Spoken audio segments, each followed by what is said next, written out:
everybody. I'm Amy Carrier.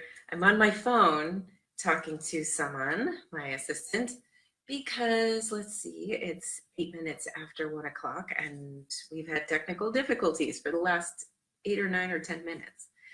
But I think I'm live. So hi, let me see who's there. Let me wait a moment for you all to join me. I'm Amy Carrier, and today I want to talk to you guys about competition versus collaboration. And right away, I'm going to say that you have to focus your mindset on the future in order to have this conversation with me. And I want it to be a conversation because I want your input, please. I actually had a debate about this, which didn't surprise me. I mean, my whole life, I've been ahead of the curve. I've been talking about and doing things before the world is ready for them. So that's been my work my whole life. Hey, there's Amy. She's going to talk about something that ultimately we think is cool, but are we ready for it? Do we want to actually change our ways? Do we want to work that hard to figure it out? Well, my friends, I think none of us are going to have a choice at some point. So welcome to my classroom. Welcome to my live broadcast. This is something I want to talk about in terms of what I see, what I believe in, and what I am dedicated to working toward for our future, in our future. And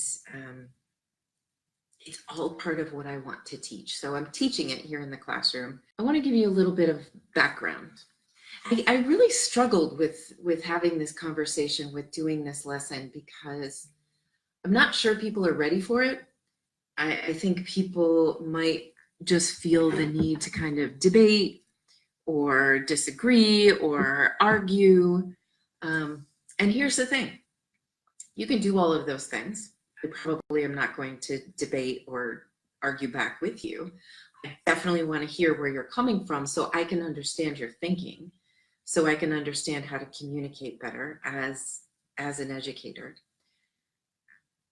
But the thing is, you can argue right now that the way things are, in terms of competition being the only way to get forward, to climb up, to succeed, you can argue that's how could it be any other way? And I want to define competition and collaboration just for the sake of this conversation today, just a little bit. Part of what I want to, hello, Maria Eunice, how are you? Part of what I want to talk about is kind of that reprogramming of your mind and your mindset around succeeding. So I'm going to say that you'll have to come up with your own personal definition for success. And if your personal definition for success is just climbing some arbitrary ladder and breaking a glass ceiling, this probably isn't the place for you. Because what I'm talking about is you becoming a successful person, living a successful life, achieving your goals, your inner goals, your goals for joy and happiness, and taking care of the people you love and giving back and succeeding at doing that thing that you love doing. Now, if that thing that you love doing means that you're a big deal and you make a lot of money, that's fantastic. I want you to think about, I'm trying to figure out how to say this to you guys. I want you to think about what our global culture is when it comes to success and thinking about success. There's so many books written about success and getting to six-figure clients and all of that stuff. There's so many books about for women to lean in at the table and be one of the guys and compete with the men in the corporate workspace. There's so many books about getting into the flow, and actually sometimes I have problems with that flow because I don't actually think it's so flowy. Because if you're spending all your time thinking, you're not in flow. You know what I mean? So what I want to talk to you about And if it feels like it's not for you, then go ahead and hop off. If it feels like this is something that resonates with you, I encourage you to please share. And that is this idea that for our future, for you as an individual, for your country, for your community, for your culture to succeed, it has to be more than competition based. Because competition suggests that there's a winner and a loser. There's a number one and a number two. And if there are only two people, there's a number one, and then number two is just automatically a loser because he or she or they are not number one. But what if, and the reason I kind of tiptoe around this is because I'm trying to figure out how to talk about it. Here in America, there's been this culture, this resistance culture, and it's really interesting because it's actually happened in the life of children and parents. And it's this idea that kids have kind of gone to this space of, you know, for example, being on a soccer team, and the soccer team goes and it competes. And in a physical sporting game, there's a team that wins, there's a team that loses. And I'm not going to get into that debate. But here in the United States, there's been this really interesting kind of reaction to having kids who experience loss and they take it very personally. And the reaction to that has been, there are no losers, there are no winners. And the backlash has come from families and parents and adults in culture here in the United States saying, our kids aren't learning anything. If they all get number one trophies, they're not actually learning anything. Here's the thing, with every problem we see in society, in our lives, oh my gosh, there's so many of you, it's great to see you here. With everything we see and we have a resistance to, the first thing that tends to happen with people is it polarizes. I'm going to just put myself into this role, for example, okay? So if I'm a parent and I see my child on the soccer team and my child goes through that experience of his team or her team actually won the game, so to speak, but all of the children, all of the players got a trophy for winning, for being number one. If I see that and my reaction, and this isn't my reaction, number one, because I don't have a child who plays soccer. Number two, I don't agree with any of this. But if my reaction is flipping out because my child actually won and that wasn't recognized, and my polarizing reaction is to fight against that new concept that somebody or someone is trying out to help all the children feel successful, and I'm immediately fighting it, then we have this problem, this ongoing problem that exists everywhere in all of our cultures. And that is that there's a winner, there's a loser. Now, the ironic thing with that example I just gave you of children on a soccer field, and either the school or the coaches or whomever is trying to make it so all the children feel successful, all of a sudden you have institution of school or soccer league against parents. So you see there's this competition there. There's this polarizing. I'm right, you're wrong. No, I'm right, you're wrong. No, we're right. I mean, this has been the pattern in our world for as long as humans have existed. That there's a winner and there's a loser. There's a right and there's a wrong. But have you ever thought about the fact that maybe everybody's right? And everybody has a perspective, and that perspective has value, has weight, has significance. And that if we could all just kind of calm down for a minute and hear each other and see the point the other person is trying to make, rather than going to resistance and competition and disagreement and argument and fighting, that polarizing reaction, maybe we could actually get something out of that. I've made my life about helping people literally in this dynamic of I'm right, you're wrong, you're right, I'm wrong, come together and find something new in that vast, vast, vast difference that exists between them. And this is what I'm talking about when it comes to competition. And I had a debate about this. I had a debate about this about 2 weeks ago. And my friend was completely determined that I am wrong, that conflict and competition are important. Otherwise, what's the motivation to succeed? So the reality is we need to find a new way. And I know we can do that, but it means we have to admit that we all could be right and we all could be wrong. And that there is another way beyond competition with a winner and a loser. There's another way. So what is that way? And I titled this conversation today, Competition versus Collaboration, because this is the way it's going. Now, remember how I said that anytime we say, you know, your way isn't working, or I don't like that, it's polarizing. There's instantly an opposite. This is physics. There's an equal and opposite reaction to everything. But we are becoming more complex human beings, more complex in terms of our emotion, our problem solving, our ability to see much more than black and white, to see color, to see a middle point, a middle space. And I'm not just talking about compromise, because compromise, even though it's another C word, I could have easily written up here, people tend to be disappointed when it comes to compromise. Oh, I only get a piece of what I want, and then you only get a piece of what you want. So neither of us are happy.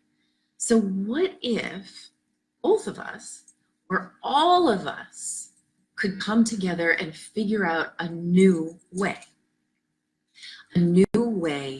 to feel successful, to feel happy, to feel like we're doing something that matters, that works for all of us? That's where humanity is going. That is the future of humanity on our planet. And I actually want this to be a conversation because, you know, we can talk about corporate examples, business examples, and I can go down a ton of little rabbit holes that prove that competition is the only way that works, and then collaboration is the only way that works.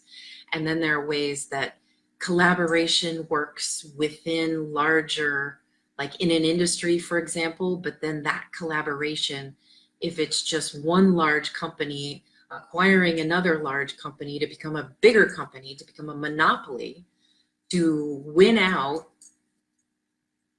competing over all the others in that industry, that's an internal collaboration for the purpose of competition and building a monopoly, being the winner. Winner takes all. That is not what's going to work in our future. And I'm really not talking about corporate environment. I'm just not, because even corporate is going to be changing. I'm not a corporate person. I don't see the value in me spending my time figuring out how to help fix corporate. I have ideas. I talk to people about it. What I see my value being is actually helping you to go inside and to think a little bit more critically about how you can move away from the competition piece into collaboration. Now, what's wild to think about is, okay, well, there are just some places that you're never going to get rid of competition, right? So pretty sure Major League Baseball and the NFL and all of the sports, the whole entire sports industry, that whole mega source of entertainment and money flow and advertising and all sorts of stuff that's there. No one is ever going to say, well, the team will come out and collaborate. Well, first of all, never say never, because you do not know what's coming. You just don't. And I can tell you that I believe that there will be a point in the future for humanity. I hope it's in my lifetime. I'm not that old, so hopefully it's in my lifetime, that we will actually see more kindness, more compassion, and more collaboration in politics. It seems like it's impossible right now. It seems to me, because I believe in it, that it's really far off, but I think we'll start to see signs of it. And if politicians and government leaders can actually start this, then everybody else starts to see that it's possible. Because what's the last place you would assume collaboration? It would be in the one place where you can only have one prime minister or one president. That's assuming that we only have the existing political models that we have today. And you know what? I think that's going to change too. So whether it's voting for the ruling party in parliament or voting for the prime minister or the president, whatever it is, what if within that space there was collaboration where candidates actually came out and supported each other? Oh my gosh, can you imagine? But why couldn't we expect that? Why couldn't we expect that candidates would show up on a debate stage or in a commercial on your television, speak kindly about their opponent? Why does that seem so far-fetched? It seems impossible right now with everything that's going on, especially in my country, here in the United States. But why would that be so bad? Why? To stand up on stage and say, my opponent is a pretty fantastic person. She's accomplished so much. She's done so much good work. She has changed the lives of so many people. And here are examples. I think I have done really good work as well. And I'm going to talk to you about why I think you should vote for me. Why is that such a far-fetched thing to do? Because wouldn't that actually reflect positively on the candidate who's standing on stage speaking respectfully and kindly about his or her opponent or opponents? If we can imagine it, it can happen. And I'm using that example because every single one of us live in an environment where in some way, to some degree, there is somebody we've never met, we don't know, who has the power to make decisions about our lives, because we are all citizens of some place, some city, some country, some town. So we have to see it there. We absolutely have to see it there. So yes, this is a classroom where we teach you about having a better mindset and becoming better at who you are and building a business and believing that you can build a small business or build a team to build an organization or build a company or sell a product. We help you with that, but it's not just the details of how to write a business plan. When I started this classroom, I knew, like, sure, I can do that because I've done that in the classroom when I taught kids. But here, I'm not with you every day for 180 consecutive days like I was inside a school. So I needed to do better. I needed to pull in other people to teach you about leadership and self-confidence and mindset and all of the softer skills. One of these soft skills, my friends, is understanding the difference.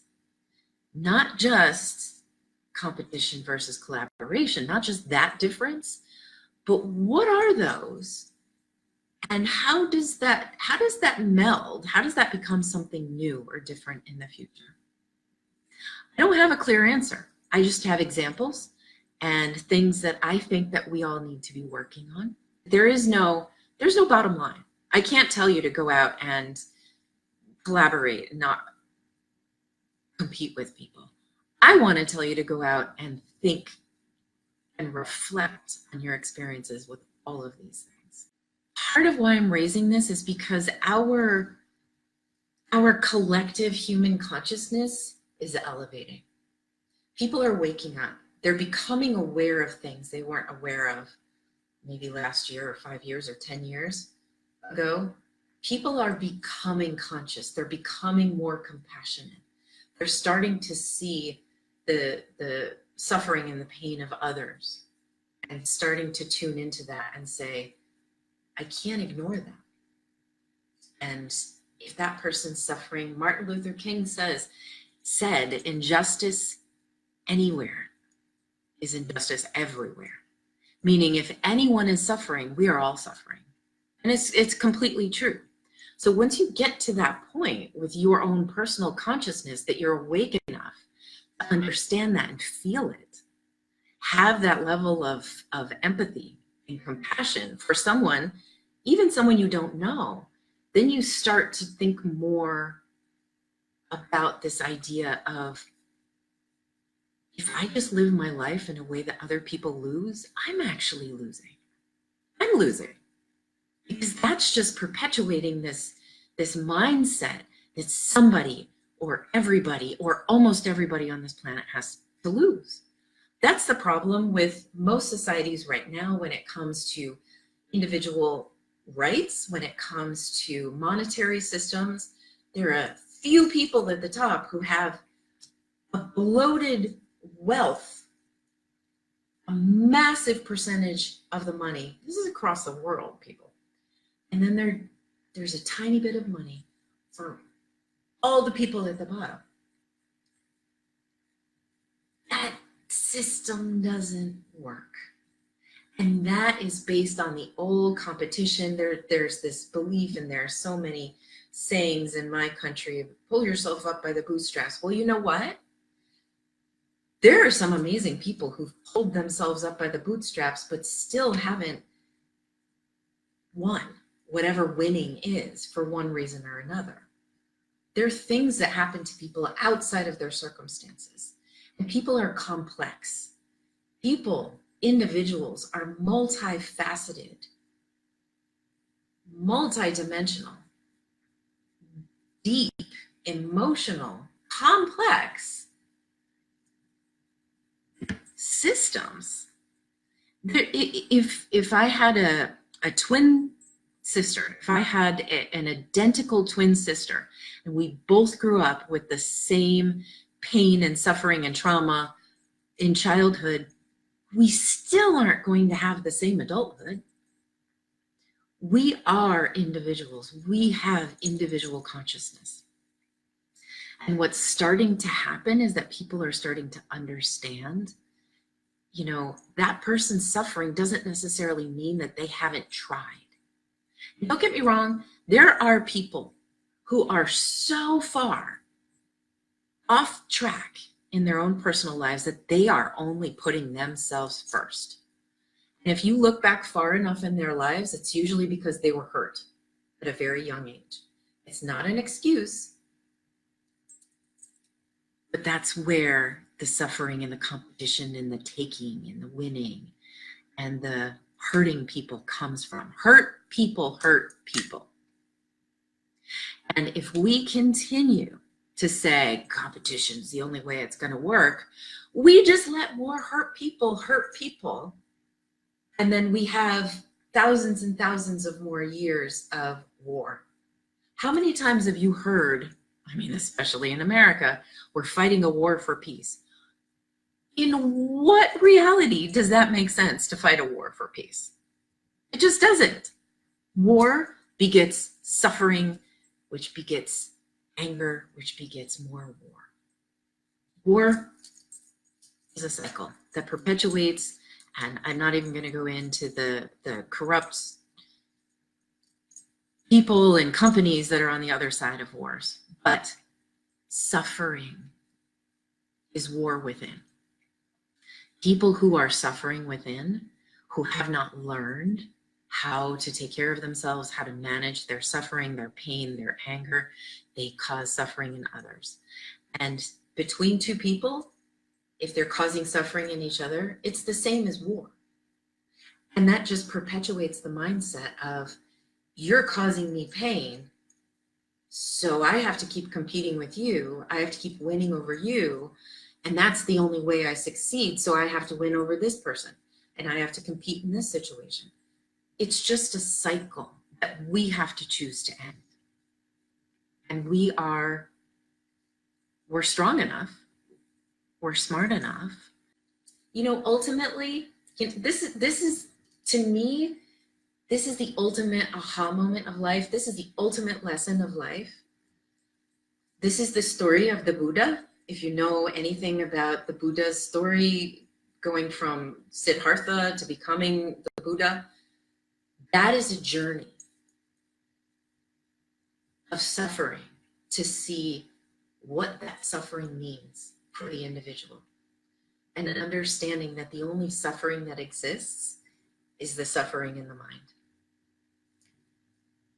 And if you don't know the Buddha's story, you should Google it. I know that there are lots and lots of very short, either videos or summaries that explain it to you.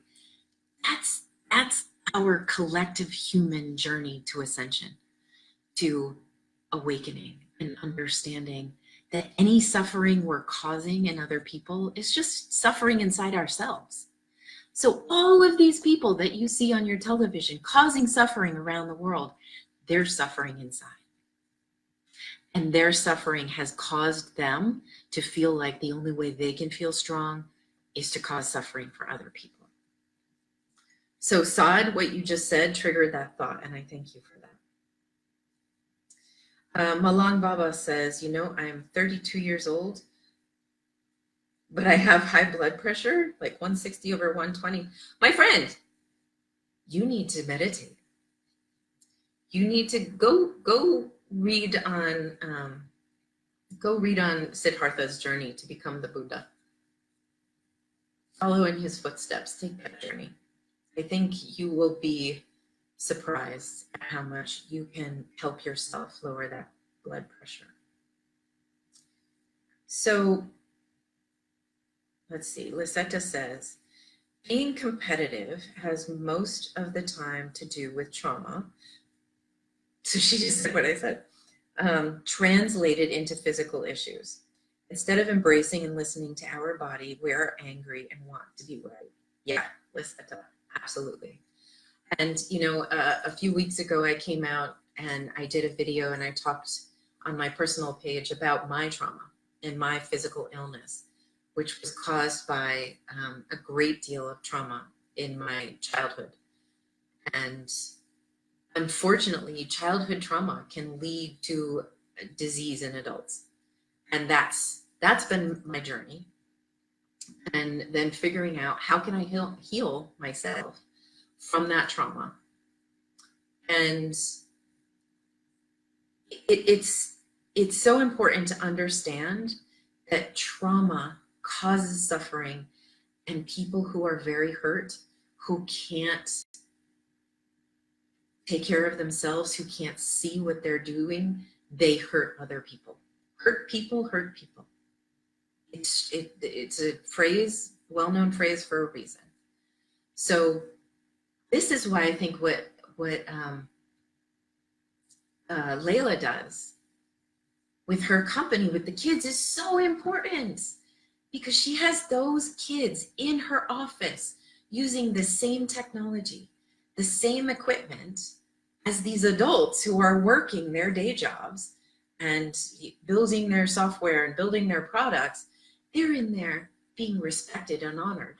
We can't change what happens at home for so many children, but we can change as adults how we make our children feel, especially if they're not our kids. I've written about this. The way you interact with a child, even just walking down a street, if a young kid, let's say a 10-year-old or even a 15-year-old walks by you, and if you don't make eye contact and just say hello, you just ignore them because you think, well, they're a kid, I'm not going to talk to them. You're literally telling them that they don't have value, that they're not worthy of your respect. So I encourage you, go to my website, empowermentthrougheducation.com. Someone, would you put that link, put the link to my blog so that people can read my articles, or connect with me on LinkedIn. You can read my writing there. I literally wrote about exactly this. Our kids have to hear from all of us, especially those of us who don't have children. They have to hear, you matter to me. And you can just do that through your body language. You can do it through the things that Layla does. You can do it through just smiling at a young person on the street. That's it. Just say hello. Layla says, oh, what a beautiful comment about my company. Yes, it's so perfect, Layla. I mean, Layla and I have had this conversation. It is exactly what I have been talking about and exactly what I have been building into all of my programs that I build in schools here in the United States, bringing professionals into a school environment, because I so strongly believe that kids and adults need to be in the same space. You know why? We actually all live in a tribe. It's just that our cultures, especially in the West, have separate, especially in the United States, guys, have separated the tribe. We live in tiny, tiny little pockets of people. Families don't go outside of families here in the United States, and then broken families have one parent here, one parent over there. The kid shuffles back and forth.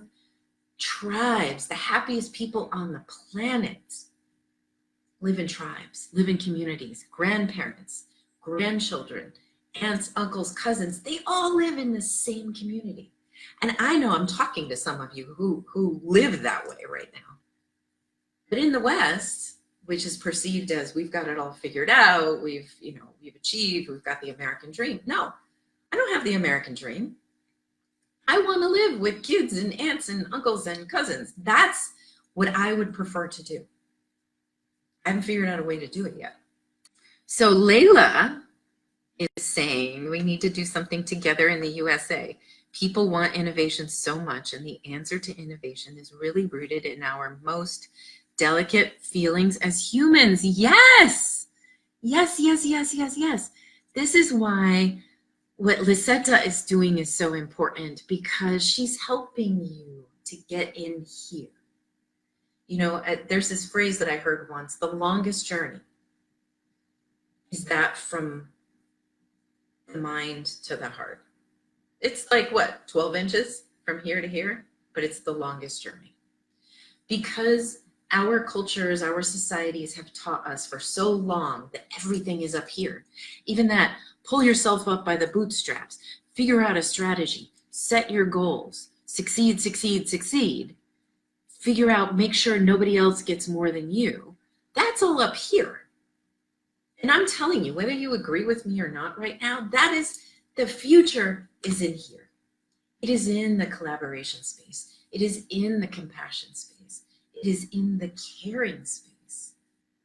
And that's why I have taught lessons. I have gone live and talked about how important it is to get in here, into your heart, and do your work to heal your heart.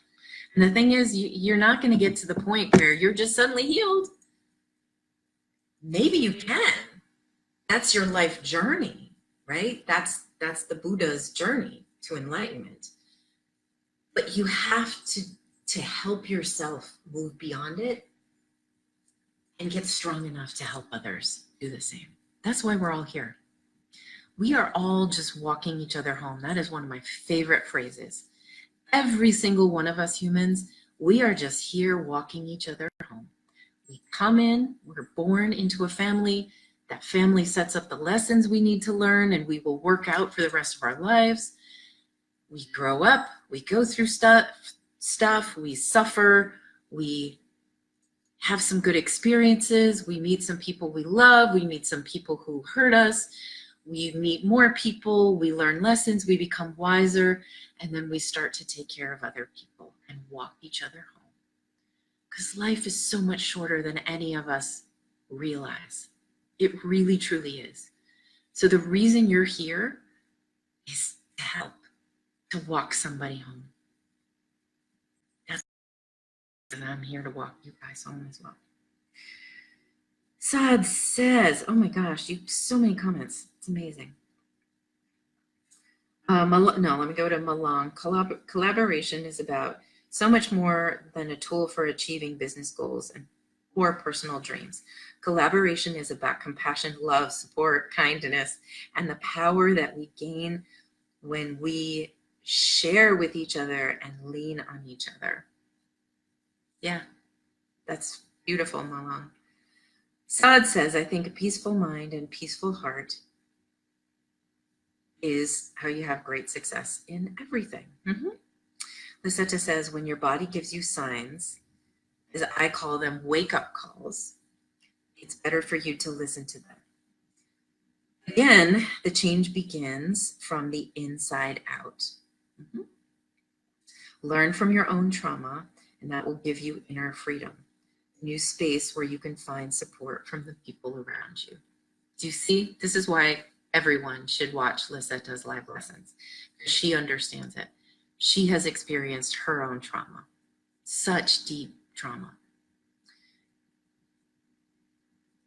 Look for the people in life who are going to teach you from their own I hate that phrase, hard-earned life lessons, but you know what I'm saying. From their own personal tragedy and triumph out of it. Not triumph like, yay, I won, but triumph, moving beyond it. Learning how to come out of that trauma.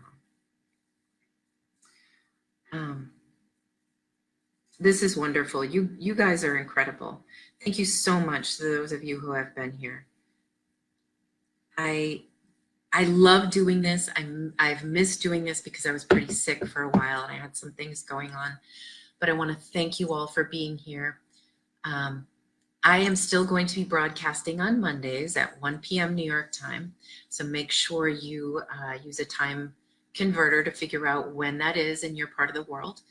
And it kind of sounds like maybe I'm going to be doing something with Lisetta. Who knows? Maybe even Layla for you all. And Layla, that's totally easy for us. We're 2 hours difference time zone down in Brazil. So I wish you all the best, and I hope you just take some time to reflect upon this concept of moving beyond the polarization of competition, of winner and loser. I'm not saying to do anything except open your mind and take some time and think about it. Feel into it. Take that journey from your head to your heart. Think about it here, people. That's what I'm saying. Put it in your heart. How does it feel? I get it. It's hard. I know people who still can't do that. I know people who have no interest, who think I'm crazy just talking that way. The most important thing you'll ever do in your life is take care of yourself in your own heart. So I wish that all of you do that. Drop into your heart. Do something good for yourself and figure out how you can pay that forward for someone else. I love you all. I'm really amazed by your comments today and all of this. It's so wise. There's so much wisdom. Saad and Malang, look, you guys have it. You understand it. And I think what you're looking for is the support. You have the support. You've got Layla, you've got Lisetta, you've got me, you've got the classroom, you've got so many people. Go out and make that difference, because that will make you stronger. When you do something to step outside of your comfort zone, outside of your own suffering, that's what's going to make you stronger. So I wish you all the best. Thank you. I will see you next week. If you are not a subscriber to my group, if you're not a member of Amy Carrier's Classroom, go subscribe right now. It's a group here on Facebook. If you have not subscribed to my channel on YouTube, it's Amy Carrier Empowers. We're going to put links to both of those in the comments here. And I will see you back here next Monday. Thank you all. Thank you for sharing this video today. Thank you for your beautiful comments. And thank you for going out and taking care of your fellow sisters and brothers and walking each other home. All right, my friends. Until next time, take care. Bye-bye.